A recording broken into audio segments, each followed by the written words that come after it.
In 2022, Noah Smith was murdered during a drive-by shooting, and he was an innocent victim. Flagler County Sheriff Rick Staley giving the background in a grisly case that now has some closure for the family. Karen Johnson has a report. Very recently, 23-year-old Tyrese Patterson of Palm Coast was convicted and sentenced for his involvement in the murder of Noah Smith in January 2022. Patterson is the last of 4 suspects involved in Smith's murder to be sentenced. When this investigation started, which was a very difficult investigation, I promised Noah's family that we would catch his killers. And since seeing the last of the 4 killers and accomplices has now come to conclusion. Sheriff Staley also commends the Major Case Unit detectives, CSI, and Real-Time Crime Center analysts that left no stone unturned to investigate this difficult case, and the state attorney and his team for a successful prosecution. While we can't bring Noah back, I hope the finality of this case brings satisfaction to the families and the community to know that the murderers and their accomplices were held accountable to the fullest extent of the law. Sheriff Rick Staley. For Flagler's Local Morning News, I'm Karen Johnson. Good morning, Flagler County. I'm Rich Carroll. You're listening to Flagler's Morning News on Friday, March 28th. I think we connected with the voters, and I think we told them that President Trump supported me. So I give most of the credit to President Trump. I mean, he asked me to do it. What the people here in District 6 want is they want someone who will fight to protect Social Security, who will fight to protect Medicaid and Medicare, and who will fight to protect veterans' benefits.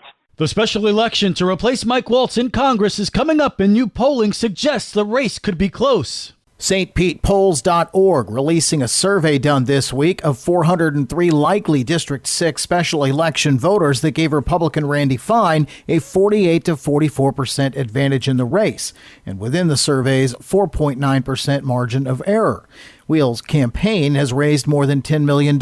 He says the race has the nation's attention. There are a lot of people across the country that are very unhappy with what they're seeing coming out of the White House and what they're seeing going on in Washington. And only 3 districts are going to get a chance to vote on this based on Donald Trump's appointments. And so, people really want to be involved.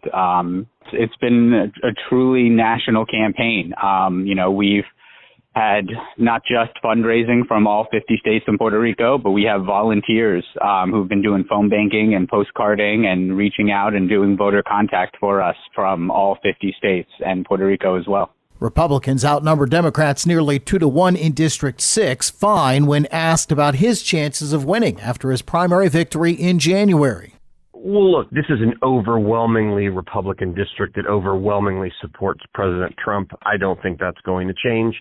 But of course, I take every election seriously. The U.S. Congressional District 6 special election is Tuesday, April 1st. I'm Daryl Moody reporting. This local news is a service of Flagler County's Toyota dealer, Beaver Toyota US 1 St. Augustine, here to wow you. April is Autism Awareness Month in Flagler County, and the school board meeting had some guests to spread the word. Vincent's Clubhouse founder Erica Flores extended an invitation to the residents of Flagler County. I would like to take an opportunity to please invite you to our 3rd annual Autism Awareness Fair that will be hosted at the European Village. Our enrichment center will be open for tours on Saturday, April 5th from 11 a.m. to 3 p.m. This is Flagler County's only Autism Awareness and Acceptance Festival, and we would very much appreciate your support and for you to stop by and see all of our vendors. From the WNZF Newsroom, I'm John Austin IV. In other news, starting in April, SMA Healthcare will offer primary care services at the Flagler County Health Department. This partnership aims to improve healthcare access, resource efficiency, and data sharing. The clinic will serve all ages with health assessments, treatments, and collaborations for OBGYN, dental, and chiropractic care. It will also support uninsured and underinsured residents with case management and a future pharmacy delivery program. The weekend is here, and Fun Froggy Kids has all the details on family-friendly events happening in Flagler County. This is Stacy. Slip into your coziest pajamas and join Vincent's Clubhouse for their pajama movie night. They're rolling out the red carpet for a special screening of the Lego Movie, complete with delicious popcorn, ice cream, crafts, laughter, and good vibes. The City of Palm Coast is hosting a free NCCAA Youth Sports Clinic for children ages 6 to 16. Participants will be able to learn and practice basic skills with professional coaches and collegiate athletes.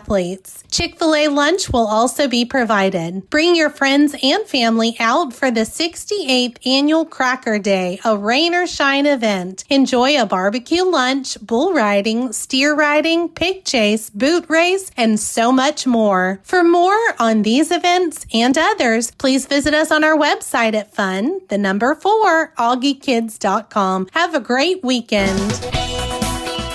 And now you're up to date on Flagler's Morning News. I'm Rich Carroll.